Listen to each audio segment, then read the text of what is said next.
ബഹുമാനപ്പെട്ട ഉസ്താദുമാരെ, എൻ്റെ പ്രിയപ്പെട്ട കൂട്ടുകാരെ, അസ്സലാമു അലൈക്കും. എസ്എസ്എഫ് ജില്ലാ സാഹിത്യോത്സവിലെ ഈ പവിത്രമായ വേദിയിൽ ഞാൻ നിങ്ങളോട് ഒരു കഥ പറയാം. നമ്മുടെ കഥാനായകനാണ് മുത്ത് മുഹമ്മദ് മുസ്തഫ സല്ലല്ലാഹു അലൈഹി വസല്ലം തങ്ങളുടെ ഉറ്റ സുഹൃത്ത് അബൂബക്കർ സിദ്ദീഖ് റളിയല്ലാഹു അൻഹു. എൻ്റെ കഥയുടെ പേര് ഉടുതുണിക്ക് മറുതുണി ഇല്ലാത്ത ജീവിതം. എല്ലാവരും കഥ ശ്രദ്ധിച്ചു കേൾക്കണേ. അന്നൊരിക്കൽ പള്ളിയിൽ ജമാഅത്ത് നിസ്കാരം നടക്കുകയാണ്.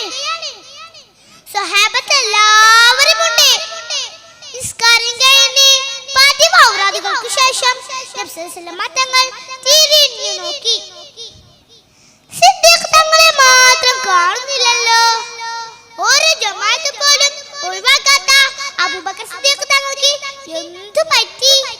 കാര്യം അന്വേഷിക്കാനായി നബി സല്ലല്ലാഹു അലൈഹി വസല്ലം തങ്ങൾ സഹാബികളോട് പറഞ്ഞു വിട്ടു. സഹാബികൾ സിദ്ദീഖ് തങ്ങളുടെ വീട്ടിൽ ചെന്നപ്പോൾ സിദ്ദീഖ് തങ്ങൾ വീട്ടിനുള്ളിൽ ഇരിക്കുകയാണ്. പുറത്തിറങ്ങുന്നില്ല. കാര്യം അന്വേഷിച്ചപ്പോൾ ഉടുക്കാൻ വസ്ത്രമില്ലെന്ന് പറഞ്ഞു. ഞാൻ ജമാഅത്തിനായി പുറപ്പെടുമ്പോൾ ഒരു യാചകൻ വരികയും എന്തെങ്കിലും ഒന്ന് തരുമോ എന്ന് ചോദിക്കുകയും ചെയ്തപ്പോൾ എന്റെ കയ്യിൽ ആകെ ഉണ്ടായിരുന്ന ഒരു കൂട്ടം വസ്ത്രം ഞാൻ അവർക്ക് നൽകി. ചോദിച്ചു വരുന്നവരെ വെറുതെ ആകരുത് എന്ന് അല്ലാഹു തആല പഠിപ്പിച്ചിട്ടുണ്ടല്ലോ. പിന്നെ എങ്ങനെ ഞാൻ അവരെ മടക്കി അയക്കും? അതുകൊണ്ട് എനിക്ക് പള്ളിയിൽ വരാൻ വസ്ത്രമില്ലാതായി. സിദ്ദീഖ് തങ്ങൾ ഉണ്ടായ സംഭവങ്ങളെല്ലാം സഹാബികളോട് പറഞ്ഞു. സഹാബികൾ ഈ വിവരവുമായി നബി സല്ലല്ലാഹു അലൈഹി വസല്ലം തങ്ങളുടെ അടുക്കൽ ചെന്നു. നബി സല്ലല്ലാഹു അലൈഹി വസല്ലം തങ്ങൾ അപ്പോൾ തന്നെ ഒരു കൂട്ടം വസ്ത്രം കൊടുത്തയച്ചു. സിദ്ദീഖ് തങ്ങൾ അത് വേഗം ധരിച്ച് പള്ളിയിൽ വരികയും നിസ്കരിക്കുകയും റബ്ബിനോട് ദുആ ചെയ്യുകയും ചെയ്തു. ദുആന്റെ നീളം കൂടി വന്നു. കണ്ണിൽ നിന്ന് കണ്ണുനീര് ധാരധാരയായി ഒഴുകി. എന്റെ റബ്ബേ, എന്നോട് പൊറുക്കണമേ. ഞാനൊരു വക്ത ജമാഅത്ത് ഒഴിവാക്കിപ്പോയി. അതുകൊണ്ട് റബ്ബേ, ഞാൻ സ്വർഗ്ഗത്തിന്റെ അവകാശിയല്ല. എങ്കിലും എനിക്ക് നരകത്തിയെ സഹിക്കാൻ കഴിയില്ല. അതുകൊണ്ട് റബ്ബേ, നീ എന്റെ ദോഷം പൊറുത്തരണേ അല്ലാ. എല്ലാം പൊറുക്കുന്ന നാഥാ, നീ എനിക്ക് പൊറുത്തരണേ അല്ലാ എന്ന് കരഞ്ഞുകൊണ്ട് ദുആ ചെയ്തു.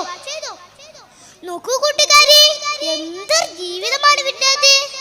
ചെയ്ത തെറ്റല്ല, എങ്കിലും ശക്തമായ കാരണം ഉണ്ടായിട്ടും ഒരു വക്ത ജമാഅത്ത് ഒഴിവാക്കിയതിന്റെ പേരിൽ അത് വലിയ തെറ്റായി കണ്ട് അവർ റബ്ബിനോട് ദുആ ചെയ്തു.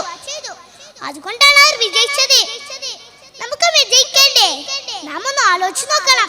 നമ്മൾ എത്ര ഫർളുകളാണ് ഒരു കാരണമില്ലാതെ ഒഴിവാക്കുന്നത്. അല്ലാഹു തആല നമുക്ക് തഖ്വ നൽകി അനുഗ്രഹിക്കട്ടെ. ആമീൻ. അസ്സലാമു അലൈക്കും വറഹ്മത്തുള്ളാഹി.